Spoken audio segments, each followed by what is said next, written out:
Assalamualaikum warahmatullahi wabarakatuh. Halo semuanya, berjumpa lagi di Physical Education SM Channel. Kali ini kita akan belajar PJOK kelas 3 dengan materi tema 4. Pada tema 4 ini ada dua bahasan yang akan kita pelajari. Yang pertama adalah bentuk istirahat dan pengisian waktu luang untuk menjaga kesehatan. Yang kedua adalah memilih makanan bergizi dan jajanan sehat untuk menjaga kesehatan tubuh. Seperti biasa, sebelum kita mulai pembahasan materi, siapkan alat tulis kalian dan buku catatan PJOK-nya. Adapun tujuan pembelajaran kali ini adalah 1. Melalui pembuatan penta konsep, kalian mampu memahami bentuk dan manfaat istirahat dan pengisian waktu luang untuk menjaga kesehatan dengan benar. 2. Melalui pembuatan poster atau pamflet, kalian mampu menceritakan bentuk dan manfaat istirahat dan pengisian waktu luang untuk menjaga kesehatan dengan benar. 3. Melalui pembuatan peta konsep, kalian mampu memahami perlunya memilih makanan bergizi dan jajanan sehat untuk menjaga kesehatan tubuh dengan benar. 4. Melalui pembuatan poster atau pamflet, kalian mampu menceritakan perlunya memilih makanan bergizi dan jajanan sehat untuk menjaga kesehatan tubuh dengan benar.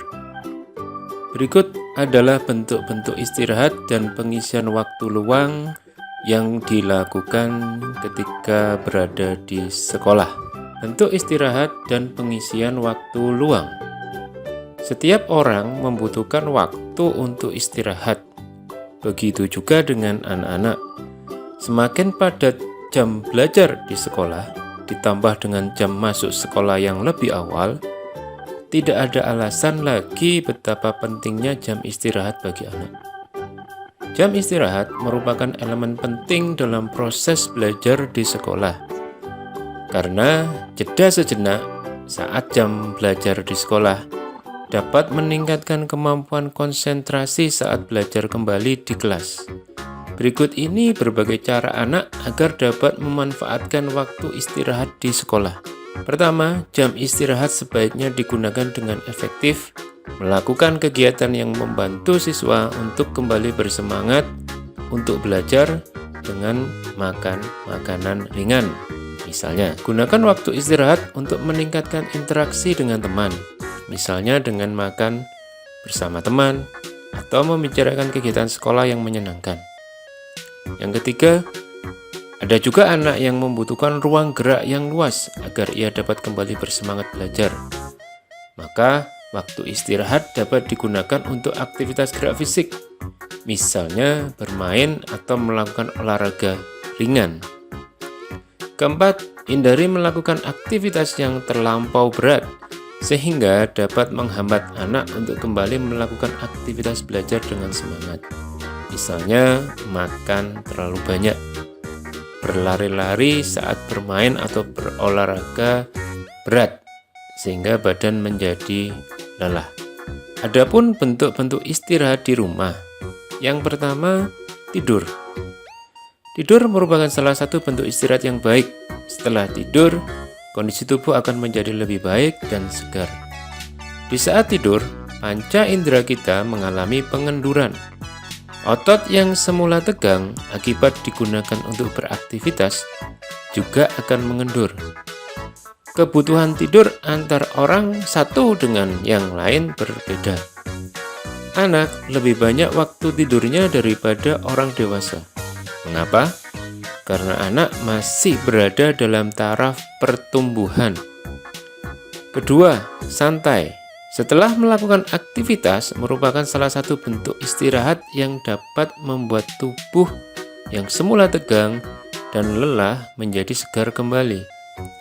Bersantai dapat dilakukan dengan cara membaca dan melihat gambar yang lucu, berjalan-jalan dan bersepeda di lingkungan sekitar rumah, bersenda gurau dengan keluarga, dan duduk dengan tenang. Berikut ini adalah bentuk istirahat dan pengisian waktu luang untuk menjaga kesehatan yang dituangkan dalam sebuah tabel. Yang pertama, mengisi waktu luang di sekolah ini dilakukan saat jam istirahat. Apa yang bisa dilakukan? Pertama, bermain lompat tali. Yang kedua, bermain petak umpet. Yang ketiga, bermain gobak sodor. Sedangkan untuk istirahat dan mengisi waktu luang di rumah, ini biasanya di siang atau sore hari. Yang pertama adalah kalian bisa istirahat siang. Istirahat siang ini bisa berupa tidur siang, atau berteduh di bawah pohon sambil duduk tenang, atau juga berdiri di bawah pohon menghirup udara segar di terik matahari yang menyengat. Berikutnya adalah membantu orang tua. Yang pertama contohnya adalah membersihkan rumah, yang kedua adalah menyiram tanaman atau berkebun. Dan yang ketiga, yang terakhir adalah berolahraga. Kalian bisa bersepeda atau jogging atau jalan-jalan di sekitar rumah kalian. Nah, selanjutnya kita lanjutkan bab tentang memilih makanan bergizi dan jajanan sehat untuk menjaga kesehatan tubuh. Makanan bergizi dan jajanan sehat untuk menjaga kesehatan tubuh. Memberikan gizi seimbang pada anak harus menjadi prioritas utama bagi orang tua, karena nutrisi yang baik sangat dibutuhkan oleh anak dalam masa tumbuh kembang. Dahulu ada slogan 4 sehat 5 sempurna. Seiring pergeseran pola hidup masyarakat sekarang yang mengkonsumsi makanan tinggi kandungan gula, garam, dan lemak, serta sangat kurang aktivitas fisik atau gerak, yang mana yang terjadi adalah asupan gula meningkat, tapi olahraga kurang. Akibatnya gizi dalam tubuh tidak seimbang. Maka dibutuhkan makanan dengan porsi yang tepat, sehingga gizi seimbang bisa didapat oleh anak. Untuk menentukan porsi yang tepat dalam gizi seimbang, perlu mempertimbangkan 4 hal, yakni aneka ragam makanan, berat badan ideal, aktivitas fisik, dan perilaku hidup bersih. Nah, selanjutnya kita ke jajanan. Hampir rata-rata usia anak prasekolah dan sekolah menyukai kata yang satu ini. Penampilan yang menggugah selera kadang membuat anak tidak mampu menahan diri melihatnya. Apalagi jika jajanan yang dipilih tidak termasuk makanan sehat. Terlebih lagi apabila jajanan sudah menjadi kebutuhan anak.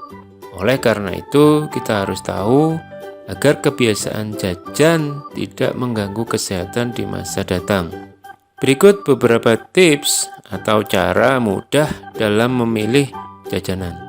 Yang pertama, warna makanan tidak terlalu mencolok, tidak mengandung zat pewarna yang tidak aman. Yang kedua, rasa makanan tidak terlalu asin atau gurih, manis, pahit. Yang ketiga, bau atau aroma tidak apek atau tengik. Yang keempat, tekstur tidak berubah warna atau berjamur. Yang kelima, kemasan tidak dibungkus kertas bekas bertinta. Yang keenam, kemasan tidak rusak atau lubang atau sobek dan tidak kadaluarsa. Nah, berikut adalah tabel tentang makanan bergizi dan jajanan sehat. Khusus untuk makanan bergizi, contoh pertama adalah ada nasi, ada umbi-umbian, ada kentang, ada roti, ada jagung. Nah, yang terkandung di nama-nama makanan yang tadi disebutkan itu ada kandungan zat tenaga atau karbohidrat. Contoh makanan yang kedua adalah ada kacang-kacangan, ada tempe, ada tahu, ada telur, ada ikan, ada ayam, ada udang, ada hati, juga ada gula dan garam.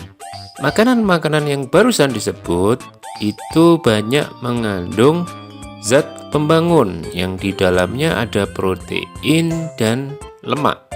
Dan untuk makanan yang ketiga itu terdiri atas buah-buahan, dan sayur-sayuran.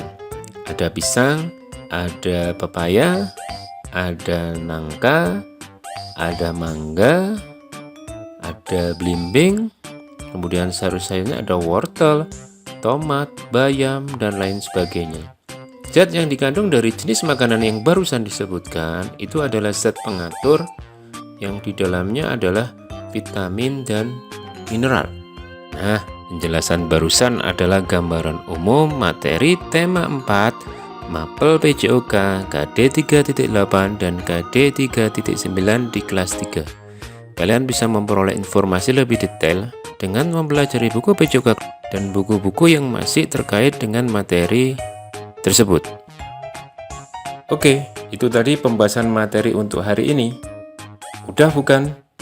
Nah, agar materi yang sudah kalian pelajari barusan bisa lebih bermakna, maka tugas selanjutnya adalah membuat proyek. Yang pertama adalah membuat peta konsep, yang isinya tentang rangkuman materi yang barusan kita pelajari. Yang kedua adalah membuat program kegiatan mingguan, yang isinya adalah menyusun jadwal kegiatan praktek yang sudah kita pelajari tadi. Kegiatan kedua dalam program mingguan adalah mendokumentasikan atau memfoto kegiatan praktek, lalu menempelkannya di program mingguan. Untuk bentuk pola atau alur gerakan, kalian bisa mencontoh yang ada di video ini atau bisa berkreasi sendiri.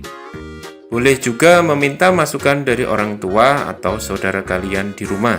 Sedangkan untuk alat, kalian bisa menggunakan benda yang ada di lingkungan rumah kalian sendiri.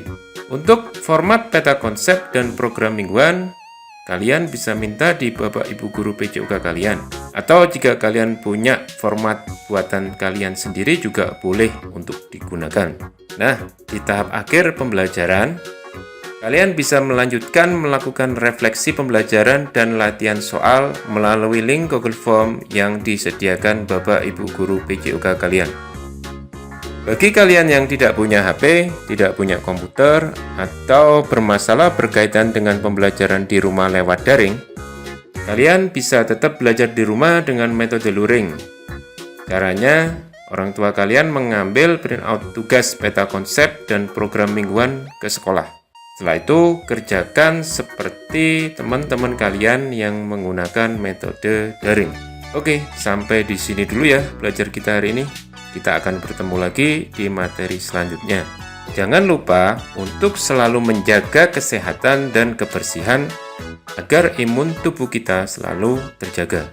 Terima kasih sudah menonton video ini sampai selesai. Akhir kata, wassalamualaikum warahmatullahi wabarakatuh. Salam olahraga.